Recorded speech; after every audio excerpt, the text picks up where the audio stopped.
I saw this headline today, something about a common vitamin being dangerous. My first thought was, I should send this to my family. My second thought was, what if it's not true? And I just feel stuck. I don't know how to tell the difference anymore. And so you read the article trying to find clues inside it? Of course, I read it very carefully. I looked for spelling mistakes, for anything that seemed strange. It seemed professional. The science sounded plausible, but that feeling of doubt, it never really went away. The mistake we all make is believing the answer is inside the article. We think our job is to be a detective, carefully reading every word for hidden signs of a lie. Isn't that exactly what we're supposed to do? Read critically? It sounds logical, but professional fact-checkers don't do that, at least not at first. They understand a simple rule. The most important information is almost never in the text you are reading. The real work happens outside of it. Outside of it? I don't understand. If I'm trying to see if an article is true, how can I do that without reading it? You're asking how to judge the message. They start by judging the messenger. Think of it like food in a supermarket. You don't have to taste the soup to get important information about it. You turn the can around and read the label. Who made it? What are the ingredients? When does it expire? Okay, a food label. So the first step is checking the source? Exactly. But most of us do it wrong. We see a professional-looking website with a confident name, like the Institute for Healthy Facts, and we think that's enough. Right. A good design, no ads, that feels trustworthy. We believe that because we connect professional appearance with professional behavior. It's a mental shortcut. But online, creating a professional look is easy and cheap. It tells you nothing about the quality of the information. The foundation of a building is more important than the new paint on the walls. So if the website's name and design don't matter, what does? You leave the website entirely. You open a new tab, and you ask a very simple question. Who is behind this page? Not what they say about themselves on their About Us page. What does the rest of the internet say about them? Is this institute a respected university research group, or is it a company that sells vitamins? The source needs to be credible. So you're saying I should Google the name of the website or the author. That feels simple, almost too simple. Let's try it. Imagine an article titled, Why You Should Never Eat Apples. It's published on a site called Nature's Purest Way. The site looks clean and scientific. What do? I would have read the article to see their arguments about apples, but now, okay, I open a new tab. I search for Nature's Purest Way. And you find out it was started last month by a company that sells pears. Right. I immediately see the problem. I haven't even read the article about apples, but I already know I can't trust it. I see what you mean by the answer being outside the article. Okay, that's one step. But what if the source is a real news organization, a famous newspaper, for example? Then you can move to the next question. You can start to look at the information itself. Most people see a phrase like, a new study shows, and they stop thinking. Because it sounds official. It sounds like there's proof. It does. We are trained to respect the authority of science, and that's generally a good thing. But that phrase, a study shows, is often used to make an opinion look like a fact. It quietly fails when the article gives you no way to check the original study for yourself. What do you mean? A strong article won't just tell you about a study, it will link to it. It will give you the names of the researchers and the university where they work. It gives you the power to verify the claim yourself. So I should be looking for links. If there are no links to the original research, it's a bad sign. It's a huge warning sign. It's like someone telling you, I have proof, but then refusing to show it to you. A credible source is proud of its evidence. It wants you to see it. Let's use an example. An article says, scientists discover chocolate cures headaches. Okay, the old way of thinking would be to read the article, see how they explain it, and decide if it sounds believable. But the new way, I first check the source. Let's say it's a well-known news magazine. They seem credible. So then I look for the evidence. I'm looking for a link that says, the study published in the Journal of Medical Science. And if that link isn't there? Then I should be very suspicious. But if the link is there, I can click on it. I might not understand all the scientific language in the real study. You don't have to. You can just read the study summary. Does it actually say chocolate cures headaches? Or does it say something much smaller?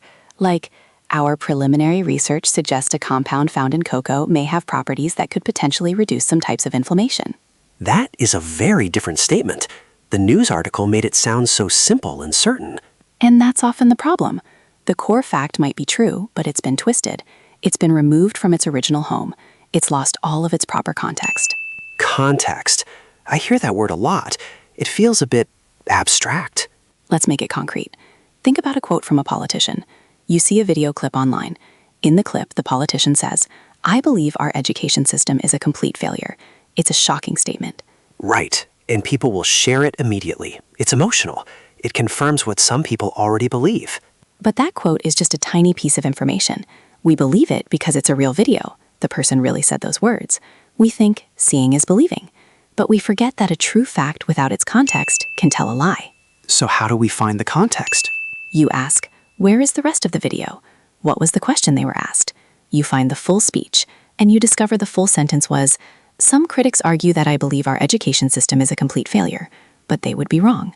The meaning is the complete opposite. Exactly. The fact, the video clip, was technically true, but without the context, the meaning was false. This is maybe the most common type of misinformation. Not a complete lie, but a true thing presented in a dishonest way. This makes sense. Check the source, check for their evidence, and check the context. But Sarah, if this is true, why do so many smart people I know still share false things? This all sounds logical, but it still feels like people will believe what they want to believe. You're asking about something very human. Even when we have the tools, we often don't use them, especially if the information supports what we already think. Yes. If I see an article that confirms my opinion on a topic, it feels good. It feels true. I want to share it.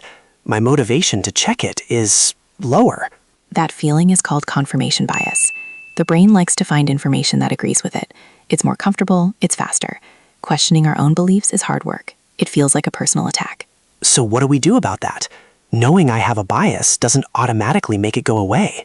It doesn't, but awareness is the first step. The goal isn't to have no bias. That's impossible. The goal is to ask one simple question before you share something, especially if you strongly agree with it. What would a person who disagrees with this say is wrong with it? That's an interesting way to think.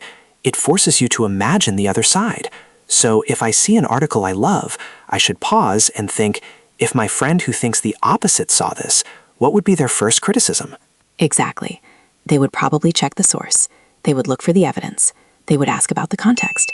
It forces you to use the system, even when your emotions are telling you not to. So really, this is one system. The three ideas are connected. You're not just checking things off a list. It's a mental model. Think of it as a quick quality inspection. First, you look at the foundation of the house. Is the source credible? Then you look at the walls. Can they verify their claims with real evidence? And finally, you look at the whole neighborhood. What is the full context of the story? You don't have to go inside and check every room. You just need to check if the structure is solid before you decide to trust it. And what if other, different sources are telling the same story? Does that help? That is an excellent final check.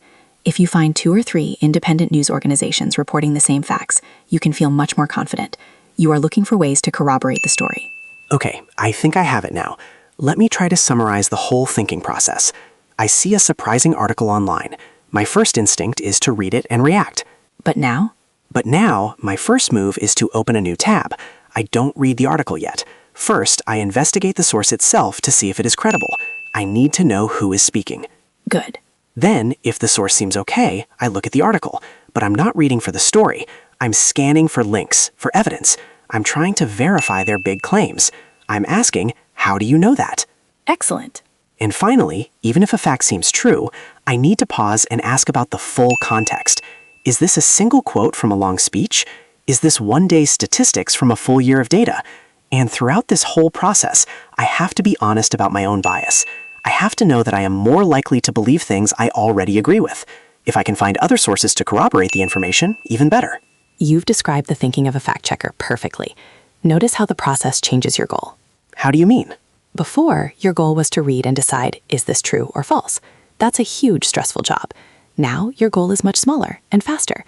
It is to decide, is this source worth my attention? That feels completely different. It's not about finding the absolute truth of everything. It's about deciding what to ignore. It's a filter. Exactly.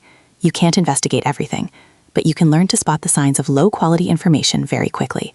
It's not about being a cynic who believes nothing. Not at all.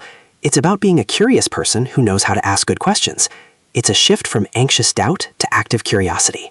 And that feels much more powerful. It feels like I can navigate things now. It's not about knowing all the answers. It's about knowing how to look.